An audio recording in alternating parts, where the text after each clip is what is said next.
call this meeting of the Planning Commission to order. It is 6:34. Has this meeting been properly noticed? Yes. It appears that all planning commissioners are here tonight in attendance. Welcome. Our first item on the agenda is, do we do a roll call? I don't believe so. Or do you, Nathan, do you need one for the public hearing? You can just note in the minutes that all planning commissioners were present and accounted for. Okay, first agenda item is approval of the January 29th, 2019 meeting minutes. Do I have a motion? Move to approve. Motion to approve, is there a second? Second. Any discussion? Seeing none, I have a motion and a second. All those in favor say aye. Aye. Any opposed? Motion carries, do we have 7? 9. 9? Mm-hmm. 9-0. Are we all here? Mm-hmm. Thanks. So our next item on the agenda is a public hearing for conditional use application for a proposed mental health clinic at commercial property 2510 East Capitol Drive. Business owner is Mary Rhodes Clinic LLC. Many Roads Clinic LLC. So I'd like to open the public hearing at this time. It is 6:34. And have the planning director introduce the item by reading the staff report. Thank you, President Rozek. As noted in your staff report, page 7 of 37, project and parcel overview, Joe Greco, who is here with us tonight, doing business as Many Roads Clinic LLC, has applied to operate an outpatient psychotherapy private practice clinic at 2510 East Capitol Drive. The property is zoned B3 Mixed-Use Commercial District. The B3 Mixed-Use Commercial District is intended to provide opportunities for mixed-use development while encouraging commercial development. The district provides maximum flexibility by allowing buildings with exclusively commercial uses, buildings with exclusively residential uses, and mixed-use buildings within the commercial, or with commercial on the first floor. Per section 53527D of the code, clinics are allowed to operate within the B1, B2, and B3 districts as a conditional use, subject to review and approval of the Plan Commission after a public hearing. The parcel is currently developed with a 4,300 square foot, 2-story multi-tenant commercial building. 2 other commercial tenants also occupy the building. The parcel has 13 surface level parking spaces accessible off the alley in the rear of the property that are shared amongst the building's users. No exterior modifications to the building or lot are proposed with this application. Proposed operations. The Many Roads Clinic is a new business seeking to serve the mental health needs of a diverse population of clients in Shorewood and the surrounding area. The proposed space is approximately 750 square feet, is located within 4 offices on both the first and second floors of the building as detailed in the provided floor plans. Many Roads Clinic will be operated Monday through Saturday ranging from 8 a.m. to approximately 8 p.m. 8 independent clinicians will share the space for psychotherapy services, seeing up to 4 clients per hour. All clinicians maintain their own schedule and client files. No other staff will be employed on the site for this business. Total clients served varies greatly by the day. Parking per code section 53547D6, medical and dental offices, which is the closest we have to compare for a mental health clinic, requires 4 spaces per practitioner, plus 1 space per additional employee at the time of greatest number of employees present. Based on the proposed operations with 4 offices and no support staff, this requires 4 off-street spaces, 4 off-street parking stalls, and the site has 13 stalls behind the building to be shared amongst tenants. Review and approval, per 53525, the Village Planning Commission shall review the site, existing proposed structures, architectural plans, neighboring uses, parking areas, driveway locations, highway access, traffic generation and circulation, drainage, sewerage, and water systems, and the proposed operations. Conditions such as landscaping, architectural design, type of construction, construction commencement and completion dates, sureties, lighting, fencing, planting, screens, operational control, hours of operation, improved traffic circulation, deed restrictions, highway access restrictions, increased yards, or parking requirements may be required by the Planning Commission upon its finding that these are necessary to fulfill the purpose and intent of this chapter. Furthermore, 53525C, no conditional use permit shall be authorized at the Planning Commission unless the Commission shall find that the 7 required conditions are met. I won't read all those because they're the same as we have every month. Staff comments. Based on review of the application and existing site conditions, staff has no objection to the proposed operations. The applicant has also applied and is working with building inspectors to obtain the appropriate occupancy permit, subject to approval of the conditional use permit. Thank you, Director Bart. Is there any other additional information or statements from the applicant? No, it's pretty thorough. Okay, thanks. Is there any comments from members of the public today? Seeing none, I will close the public hearing. It is 6:38. And is there any questions from commissioners? And you said it's an existing use, correct? Correct. Well, we in our review of the occupancy applications, we realized that it was already in there. I'm not sure how long it's been in there, so Greco can respond to it, but he's been very willing to work with us on getting everything in line. So I don't know how long you've been operating? 2 years. 2 years. And so our occupancy records, well, as we go through occupancy inspections, because they're on a 5-year renewal cycle, when we notice other people in other buildings, so multi-tenant buildings often get this happen, you know, because we're in there for someone else, and then we notice on the doorway, someone else is in here, and we don't have a permit for them, so It happens more. it happens more than you'd probably like to believe, but when we are out there, we do notice it, and this does regard conditional use, because other clinics that I've brought through have done the same, so just to be fair, we can require that you submit the application. I just have one other question. So for business, is it full? Are you basically booked up? And the only reason I ask is we're seeing a lot of applications, and I know personally from friends in the neighborhood and from my own family that it's hard to get an appointment in for them. Yes, we are accepting new clients, but it's very limited space and availability, so there's a great need and doing our best to meet it. Great, well, thanks for being here. Yeah, absolutely. Okay, so there's, yes. I just have a question, not related specifically to this, but since I've been doing this, we've had 3 type of clinics come and all 3 have already been open. Are we just not notifying people enough and letting them know that this is a process they have to go through? And should we change what we're doing? I would say that's partly on the landlords or property owners who are renting. They should definitely inform their tenants to ask the city or village if you need anything. And I think everyone assumes that if it's just an office use, there's no adverse effects with it, and so they don't go with it. I would argue the Plan Commission could consider modifying their conditional use permit regulations to exempt clinics of a certain size. I can say in my previous role in a different municipality, we did exempt them if they were under a certain square footage, just acknowledging that the smaller offices don't have a huge impact on the neighborhood as opposed to say like, you know, an Ascension clinic on Oakland Avenue, where they're driving a lot more traffic. So if the Plan Commission wanted at this time or in the future to consider modifying, not requiring conditional use permits for say something under 1,000 or 2,000 square feet, I don't think that's a bad, idea. So I have one other question. When any business comes in, don't you have to get an occupancy permit? Correct. So wouldn't that be your tip-off It as is. the village? Yes, and so, as I mentioned, we went through this building for a different purpose, and within then, we do look at the board of, other occupants in the building, and that's when we realized that we just didn't have anything for this business, so. I'm just saying for future. So I'm a clinic and I'm coming in and I need an occupancy permit to open. Correct. Wouldn't the village right away then should flag and say you also need a conditional use? But if they don't come through our office, we don't know they're there. Yeah, we did not know that they were there, so, They didn't need an occupancy permit? and there, I will say there are, They do, yep, yeah, but if they don't come in and physically ask or call, there's not really a way where we're gonna know if they're in a mixed-use building. we also do catch plenty of permitted uses without occupancy permits that you guys just don't see because they don't have to come to you. So it's not uncommon for us to catch a commercial user either through an advertisement or something that we say, hey, we didn't know that they were functioning there. We then send them, the occupancy application and indicate they need to submit this ASAP. We do charge temporary occupancy permit fees until they get their actual occupancy done. But it is a matter of finding it and chasing after it. They're not getting their occupancy permit is what you're saying. What's Well, that? Mr. Greco has his, and actually Justin has performed his inspection, so this is his last step. His inspection is past occupancy inspections, and once you guys say okay, he's got his occupancy.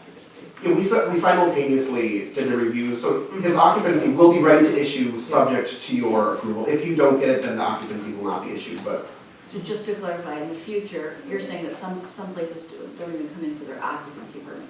correct. Actually, that's Yes. what I didn't understand. Okay. And that's the landlord. I Sorry. don't know. Our business, everything I, But, do we in our so zoning, do we differentiate, because that building is like an office building as opposed to retail? So do we differentiate, or are they just all commercial buildings? So like, for example, in an office building, I wouldn't have a problem not doing a CUP for something like this in an office building. If it's converting a retail storefront, that's a different story, but I don't know if we differentiate. We don't, we do by the zone, so it's in the B3 zones. The B3 could be mixed use or it could be exclusively commercial, they both be the same. Could be either one. Yeah. Right. Commissioner, how do you want it? I kind of feel like my questions are a moot point, but now that you have a 2-year track record, they'll be really easy to answer. So I'm just wondering, your 8 clinicians, Mhm. are they your partners, are they employees, are they independent Independent contractors? contractors, yes. Because normally I would, for this kind of business, I would ask if our planning department had verified, professional licenses, all in good standing. Mhm. So are these 8 people have been pretty steady over those 2 years, or they kind This of? started off as just me 2 years ago, so Okay. it's been kind of evolved over the last 2 years. So that's why I'm just wondering then, so if you've got 8 people, then Barb, do you have to go and verify? I mean, I read through that they all have licenses in good standing. I don't have to, if there was reason for the planning commission to direct me to, I could. That's all available on the state's website, I believe. I use the Department of Health Services, I think, so it's all Yes, there. yes. I could easily do that. I don't have to is what I would suggest. And then of the 4 parking spaces that are needed, since there's 13 spaces available for 3 tenants, is that 13 enough for the other 2 businesses and this business, in theory? Yeah, and I would, because one of the other ones is now, at Shorewood Animal Hospital has opened or they're opening a cat clinic in there. I don't know offhand what, that would be a similarly large use based on our parking code. I would reiterate that our parking code is probably way outdated, so I don't know that I put too much weight into it. And there's no customer use for that space, So it's that's just- purely auxiliary exam space, no customers are over there using the space. And I think just one more question, and that was, do you share any of the waiting room space with the other businesses? So say if a patient comes 5 minutes early and the clinician still is with the prior patient, Mhm. is there some place for them to wait, or do they kind of? No, yeah, always? we have designated waiting area space. Okay, thank you. Yeah, I think the floor plan does show waiting areas on page 12 and 13, there are waiting areas shown. Thank you. And to trustee Menta's point before, you could also suggest that a conditional use permit is required if they occupy a retail storefront as opposed to a commercial building. I think there's ways to make that work if there are certain if there are certain uses you want to condition as opposed to if it's within an office building without a retail storefront. I think we could make the zoning code work in that respect, regardless of what zone it is. I always need to, think about it, but I think it's possible. Okay. Any further discussion? Seeing none, do I have a motion to approve? Commissioner Whitman. I'll make a motion, I move to approve the conditional use application for a mental health clinic at commercial property 2510 East Capitol Drive, based on meeting the conditions stipulated in 535-25C. Second. Okay, there's a motion and a second. Any further discussion? All those in favor say aye. Aye. Any opposed? Motion carries. Thank you, and thanks for being Thank here. you very much. Appreciate it. Our next item on the agenda is consideration of a conditional use application for a proposed. Is this correct? I think we're 96, do I have it? Okay, so further discussion and possible recommendation to the village board for amending zoning requirements for porches and front setbacks. Meeting number 5 at the Plan Commission. Correct, and as I indicated in my staff report, this is, through many transitions of staff and plan commissioners, this is coming back to us, so I intended for this conversation to be a refresher, Yes, please. largely for myself. I will argue because I'm not really sure that I followed the history of it through the plan commission minutes, and where it left off, so as a brief summary, and if any plan commissioners were here and want to jump in, I'm more than happy to listen, because that's kind of what I'm expecting tonight, but the plan commission discussed this item amongst decks, patios, decks and patios. in 2015 with, at that time, a proposed ordinance amendment to allow porches within the front setback up to 8 feet. Then it was held, my understanding, it was held while the design review board worked on residential design guidelines. And so there was a subcommittee that worked on that. They've drafted those, but once again, those did not come to fruition. They kind of stalled, 75% of the way through as well. But the Plan Commission did then reconsider in 2017 the whole package of decks, patios, and porches. In May and July, I believe. In July, the Plan Commission received a new version of the porch ordinance, which I don't know the origins of, and it sounds as though the Plan Commission at the time argued that it was perhaps too much, too confusing, it required too much calculations and thought. And so they decided to hold the porch conversation, but they did move forward with the decks and patios, which was subsequently approved by ordinance later that year. So at that time, porches were held, we had staff transition, we had Plan Commission transition, it kind of, waited for that. But I think it was in January we discussed this. It does come up occasionally within the scope of our questions in the day. We do have an applicant on Maryland Avenue. I have the address if it's relevant, but they were looking to, they essentially have a small entryway. They want to make an actual covered porch. Zoning code does not allow them to do that because the zoning code is rather restrictive in terms of our front setback being 25 feet or the average of the houses, whichever is greater.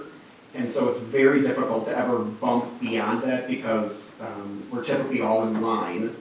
And so the concept of the greater quality doesn't allow you to have much room because houses typically aren't 10 feet back from the neighbors, right? They're all within a foot or two of each other. So in this case, they came to me, I read the current code, they're not allowed to do it.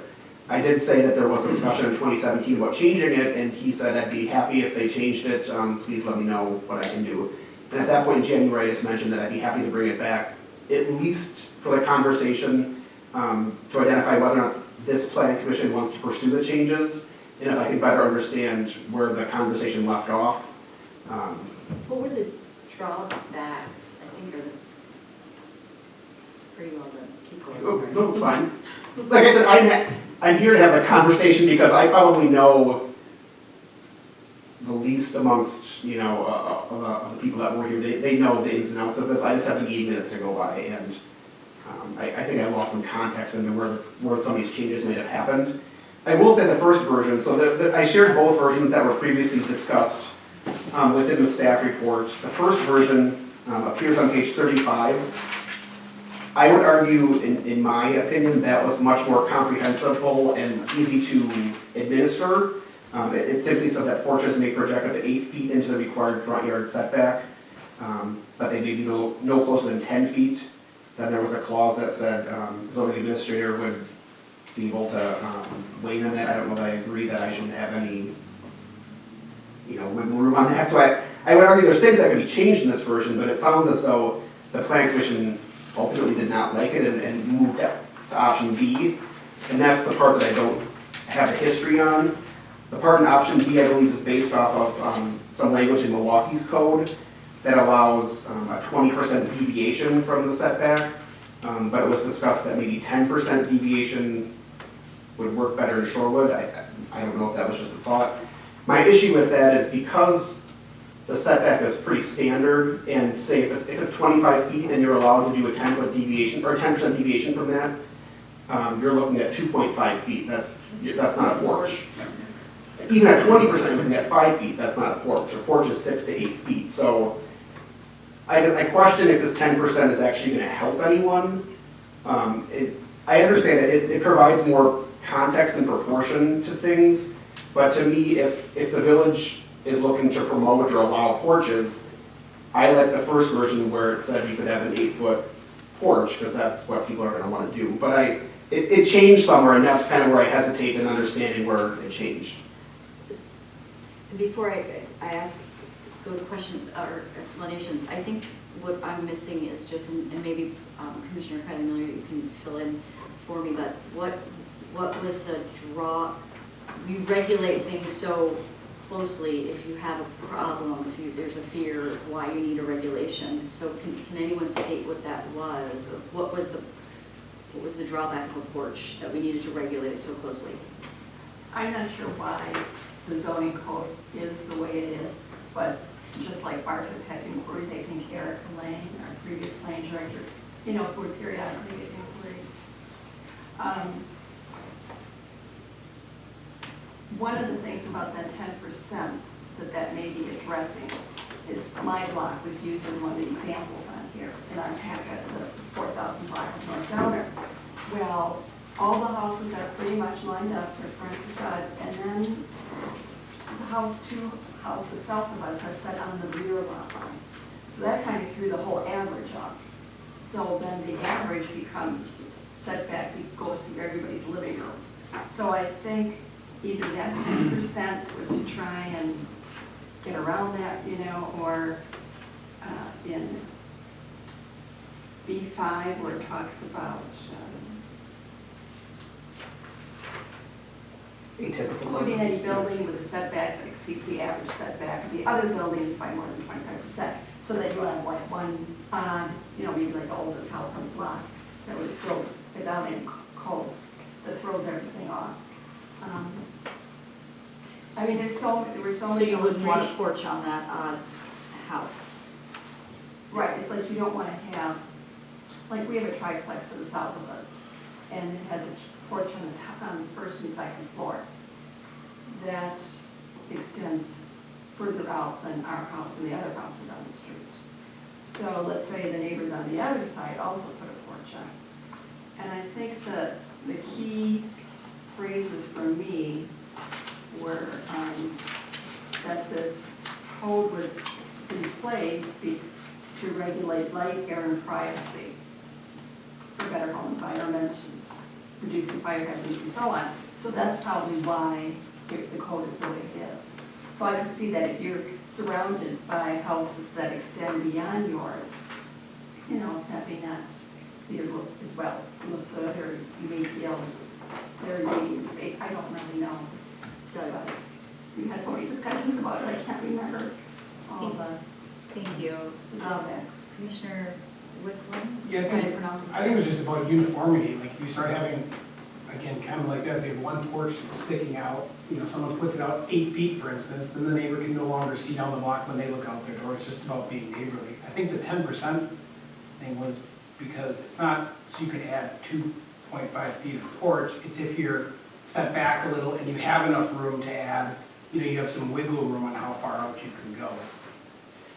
And I think I understand how the calculation works, I just, in my reading of it, I don't know that it's gonna help anyone get a porch, which, to your point, if uniformity and maintaining that, you know, sight line is the preference of the village, I would argue this ordinance probably is not a big win for that. If the board, you know, is looking to allow people to add front porch to the front property, I would then argue the 10% is also not gonna do that. So where I'm kind of currently stuck is saying, if we want to do it, I wouldn't do it the 10% way. If we don't want to do it, that's also a completely fine argument. I'm coming into this, you know, on meeting number 5, and just trying to get the background of where it comes from. I will say that I do get requests for porches, right? And so I currently turn them away and say the zoning code does not allow you to encroach any further, and that's the end of the story. I think that was my question, just to rephrase. Bart and I have planning backgrounds, and you always go back to regulations, what is the intent? What's the intent of this commission? Is it to allow porches? Like so some, from a planning perspective, porches engage people, they make, you know, walking by or sitting on your porch. So there's always a positive, inviting thing to a porch. So if the commission and the village wanted to encourage those for that reason, then you would make regulations easy. And if you, which sounds like that's why we were looking at the porch ordinance to begin with, but then if you don't, and you rather have uniformity, and that's the overriding objective of the village, is the appearance and the orderly feel of the village, then we would not want to change the ordinance as is. So I'm just trying to get, I wasn't here for background. Trustee Mental.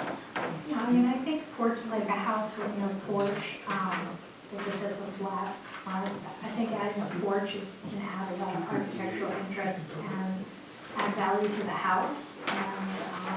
And I mean, I suppose if you did a porch or, for the entire front of the house, that would even may impinge on the neighbor. But, I mean, maybe we could, anyway, I'm in favor of porches. I think they're gonna upgrade the housing stock and they're nice to add and they look nice and they're good for neighbors. And so I don't have a problem with porches. Maybe a porch that's the entire front of the house.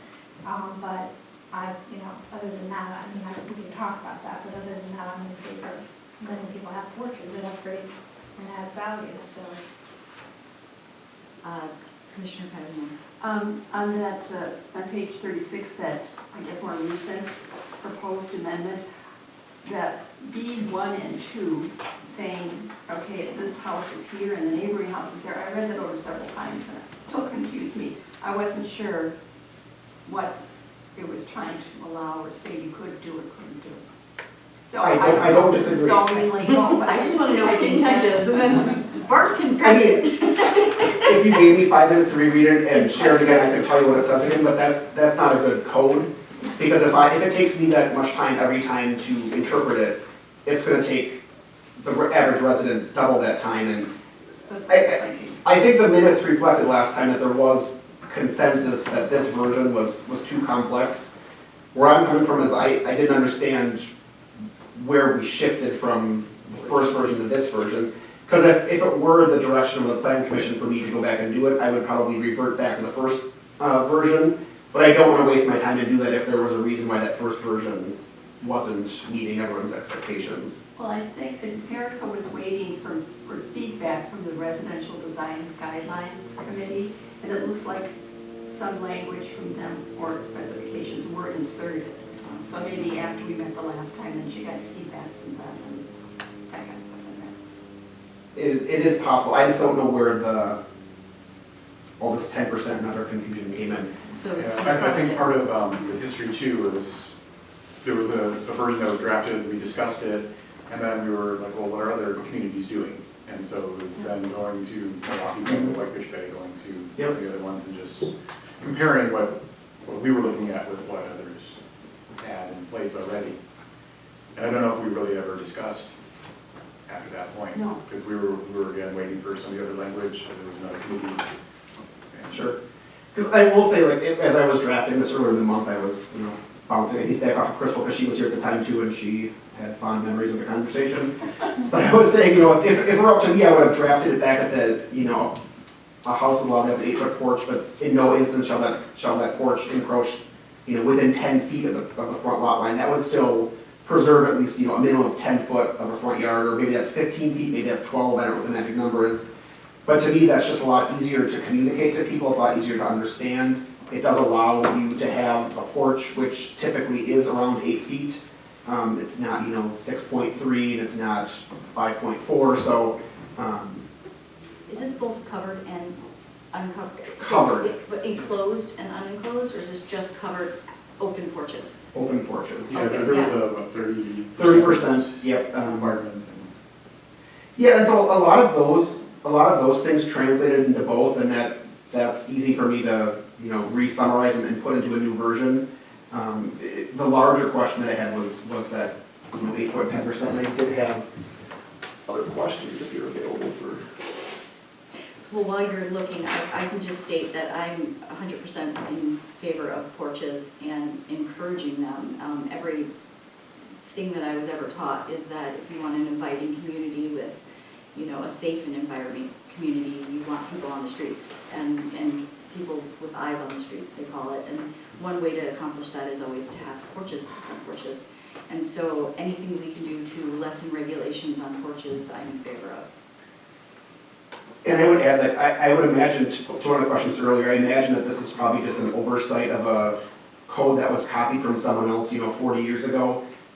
Shorewood was developed in the 20s under, streetcar suburb kind of walking friendly, things like that. And at some point, the zoning practice kind of monotonized the country and said everything's going to be like this and everything's going to be like that. And so someone probably, whenever they looked at our code, they just said, okay, everyone's going to have 25-foot front yards, without realizing the impact that would have on porches and our context. So I think that's where, plan commissions and planners these days struggle at inching back those things and saying, wait a second, that's too overarching. So I I have no issues with, relooking at it, and it sounds like at least some of you are still on board for the conversation.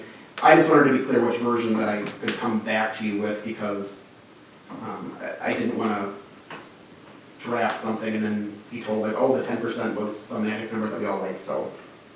I don't think anybody really Yeah. liked it. That's what it sounded like, but It looks like, just from the little text in the box there, without, looking at what Milwaukee did, well, we didn't like what they had, so let's just reduce the little, okay, I have.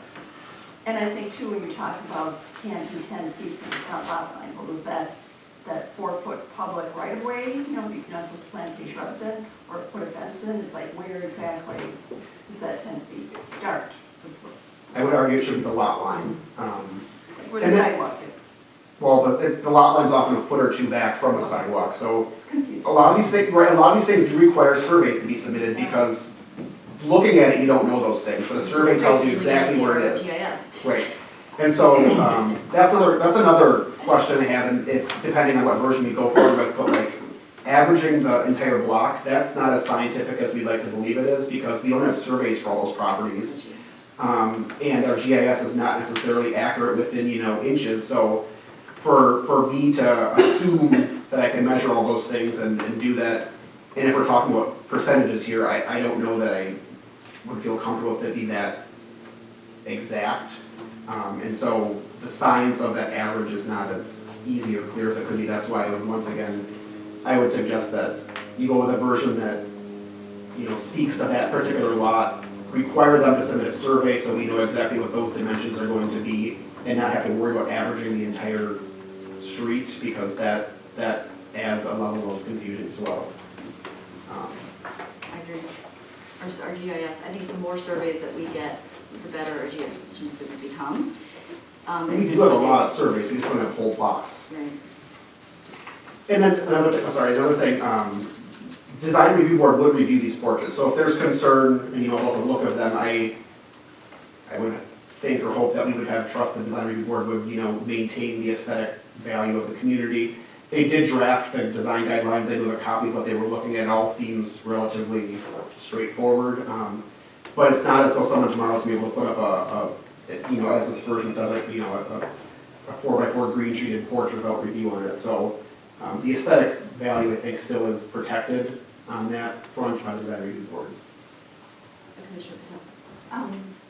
I guess I'm a little, 10 feet doesn't seem like it seems very close to the street, and I can imagine, like, on my street, that would be really crazy if people started building up to 10 feet. Like some streets, there's a great deal of front yard space, and then other streets, there's not very much front yard space when you walk, and I think that that's probably why people are looking at variances between the village, because 10 feet just doesn't seem like very much front yard space. But wouldn't it be, if all the Right. houses are set back, you only can do 8 feet of a Right. porch. So it's not like you can build a porch all the way up to. Oh, I like, see. The 10 feet would just stop a house that's really close, remember, taking a full front yard, but yeah, it would be limited to 8 feet.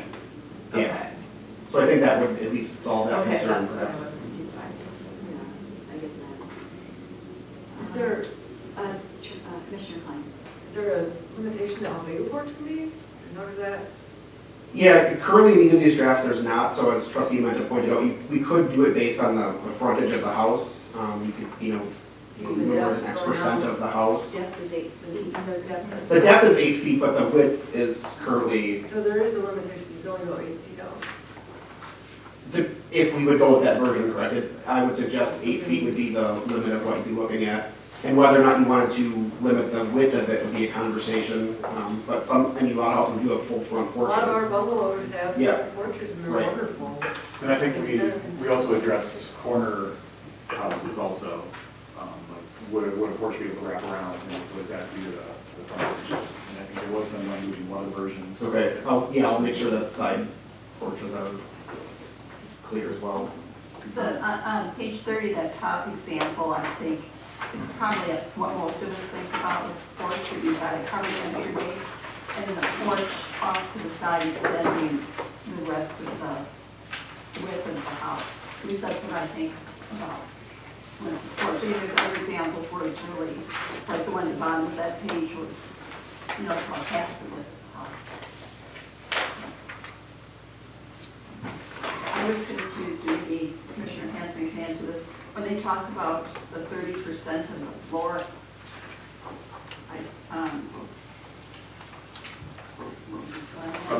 The green space requirements?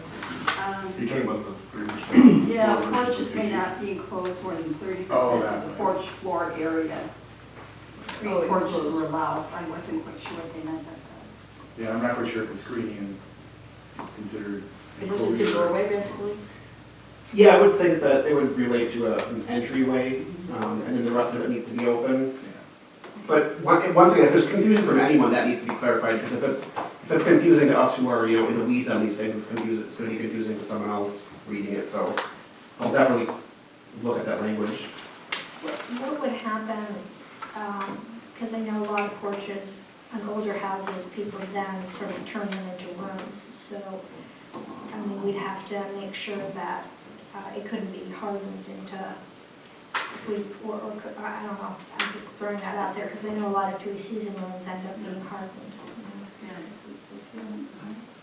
Yeah, so it's easy to prohibit that stuff when the porch goes in, because we clearly see the plans for it. It's catching it later when someone closes it without you realizing it, you know, and that's just a matter of enforcement of, you know, and these days, I will argue with Google Street View, it's really easy to prove that stuff, because all you gotta do is look at the Street View and say that porch wasn't enclosed, you know, last year, and now it is, and our code prohibits it, as opposed to if it was closed in the 70s, and now it's, you know, grandfathered in per se, but if we were clear on moving forward what it is, Street View is as long as it remains free and accessible, it's a really useful tool for enforcement of those kind of things. But it's a good question, because we need to confirm, you know, because I feel like you don't need a permit to insert a window into a current frame, right? So if they designed a porch that all of a sudden they just fill it in 2 years and they don't require a permit, then it's kind of like a backdoor into doing that. So we need to confirm that stuff. Put the window up. But if they designed it in a way that it was all just ready to go, No, you'll have to go before the design review, and they'll tell you your windows pass muster. They're pretty picky. but they don't review windows in existing openings, to that point. So, and this is a very minor technicality that I don't expect to ever happen, but it's one of those things where you just have to pay attention to, allowing something now that then morphs into something else. So if the intent is to allow them to not be enclosed, we just need to make sure that they're designed in a manner that isn't enclosed without review of permits. Yes, Commissioner. I think too on some of this, I know you're talking about it, but just for clarity in going through this, because as you read down the list, you know, the example B, porch height shall be at the front entry height. I know for a fact that that's been interpreted before, is your porch has to be, there should be no threshold, basically, and you have the threshold at your front door, but there should be no step up, which doesn't make sense, especially we have snow here. But it's been interpreted that way here before. And so like some of these interpretations in here make for some nonsense porches. Yeah. And to that point, I've asked our lead building inspector, Justin, to help me on this stuff, because he's the one that's gonna see the permits, and if he can't read it, once again, it's useless, so. And if that makes no sense to him, or if it shouldn't have been there, I mean, the devil's in the details in all this code language, and I needed some direction as to where to start with it. I don't anticipate my first draft's gonna be perfect either, so unfortunately this might take 2 or 3 more meetings if you wanna keep going on it, but, totally agree. There's also some confusion between setback and, you know, front yard, like front setback and front yard, and so just making sure that you use the right terminology within there. I think there's a couple places where I've realized that it shouldn't be one or the other. It's really easy to slip and just say the wrong thing and not think it impacts it, but it impacts it. And even on the green treated, I know the intent of that. Right. It says finished materials. If you paint green treated, then again, it doesn't address that. So it says, well, you're using green treated, well, I'm painting it, well, it doesn't matter because it's your finishing material. It's been interpreted, I think, improperly before, so. Agreed. Attorney Bear.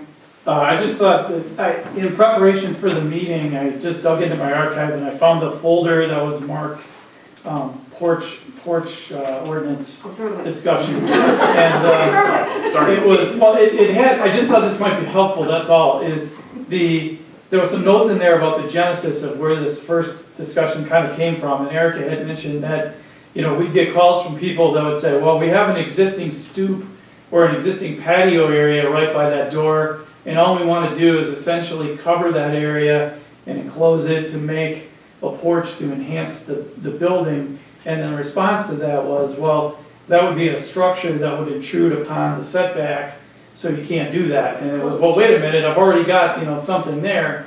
If you look at, on page 27, I think this might be an example of where I think the genesis of this first discussion came from. The one in the middle, where it has an example from the existing code and the amended code. And the first one, it shows there, it just has that very low stoop, small porch area, and it says add patio, under the existing code, add patio at grade only. It says assume the house is at the front yard setback. Under the amended code, well, actually under the existing code, then they would say, wait a minute, you're already at the front yard setback, you can't add anything in that area at all. Under the amended code, it says that porch could be 8 feet deep, covered or uncovered with steps.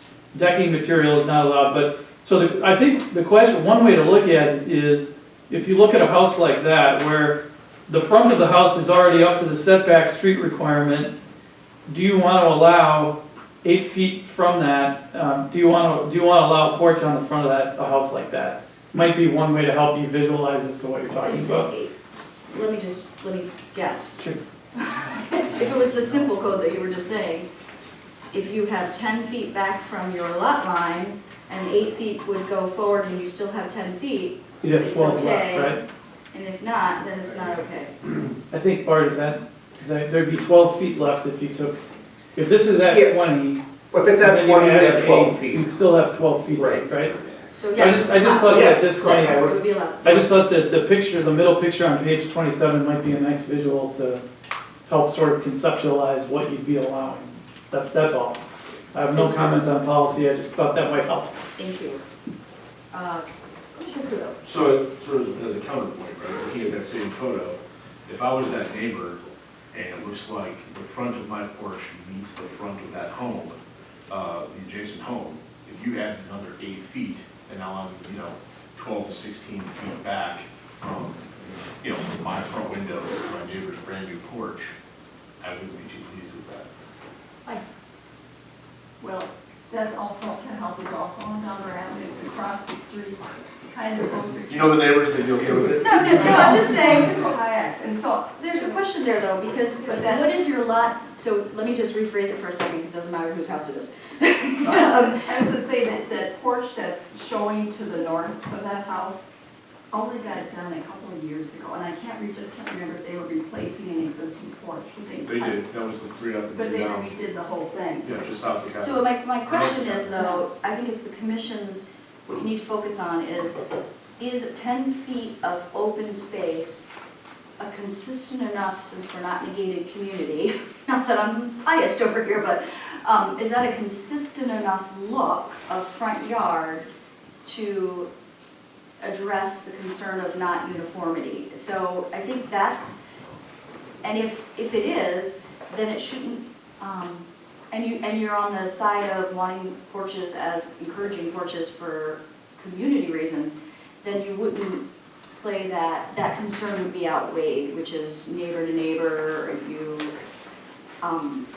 right now, that porch, I mean, if you went through every single house, your policy is that you don't want porches, because you'll never get one by doing it house by house like that. So you've really got to, if you're doing zoning, you've got to say what is the objective and value, and then what is acceptable as to meet that objective uniformly. There's never going to be a way that you can modify or adjust for that unless you make every porch a conditional use and you allow a condition to be neighbor objection. Right? No, I don't agree with it. I Oh, know what okay. you're saying.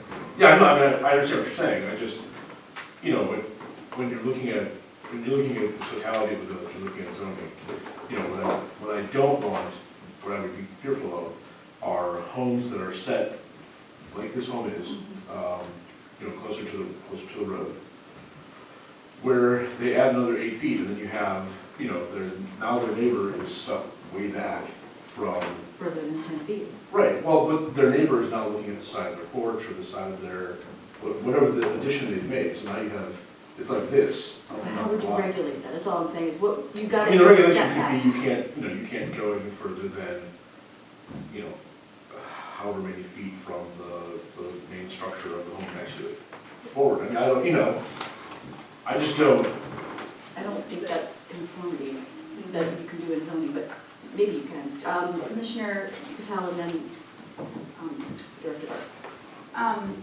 If we want uniformity, I just think 10 feet is not very much space. Right, it might not be the right number. Yeah, I think if you had a little bit more, like you couldn't, 10 feet just doesn't seem like enough front yard space. It makes everything seem really close. I would want it greater if you were gonna stick with the uniformity. And then what I didn't understand was, it says they can't have a porch on that one home. They couldn't just cover it and have a vestibule? Like, you know what I mean, like have a covered entry? Like that's, I think like they should be allowed a covered entry. If that's what they're. Is a mounted roof with no posts considered a porch? Covered area, Yes, it's a slab. if it's covered. Yeah. So even though it's not. I mean, I guess that's a good question in terms of it's cantilevered, but I would, Shed roof over just to protect my doorway? yeah, because I feel like the zoning code allows 18-inch overhang for your roof, as like a standard for your roof, but not as necessarily a projection out onto it. And that's where the rub is right now currently. People are going, I just want to, put a roof over this stoop area I have. Yeah. And we're saying, well, that essentially moves the front of your facade, Right, it encroaches Forward. another 10 foot. and the setback doesn't allow that. Right, but just, just putting an entryway cover is not gonna cause the problem for the neighbor that Commissioner, right, I so, agree, yeah. yeah, so, and I think you could really, if you ever watch those HGTV shows where they leave your house, you could really make this house look, a lot like a much, more fancy. More curb appeal, right, by adding something. Right, by adding, so you could add a little architectural detail that would really improve the house and the street without creating, but maybe, that's why I think it kind of depends. If we're talking about these really massive, like, front porch or wraparound porch, that's something different. But I don't know, can we leave that up to design review board? I don't know. So there were a couple comments. So, keep in mind, we do have side setbacks as well, so it's not as though the person's porch is gonna be on the property line, it's still gonna be, and we could modify that too, we could say that we need to have 10 foot or whatever, but there are side setbacks just for that perspective. Design review board does currently notify neighbors if the addition is over 200 square feet. Crystal, is that the number? Yes. And so you could suggest that a porch addition would require neighbor notification. It's not gonna guarantee the neighbor, has their say per se, but they'd be notified, they'd come to the meeting. I think the design review board does aesthetically look at it to make, like, if it's a unproportionate addition to the property, I don't think they're gonna approve it. So I understand that the worst case scenario probably does still exist out there, and I think there are ways potentially to massage some language to disallow too much of an intrusion as a neighboring property, but it's the rare case, I would think. But it's a point well taken. I just want to address Commissioner Patel's question, maybe you can help me. I understand the concern, which is 10 feet, but I'm thinking my block, right? So a block that has already a lot of houses that are set back, you have this nice vista of green space in the front, and there's a bunch of blocks in Shorewood like that. Again, you can only build an 8-foot porch. So unless you have one house on that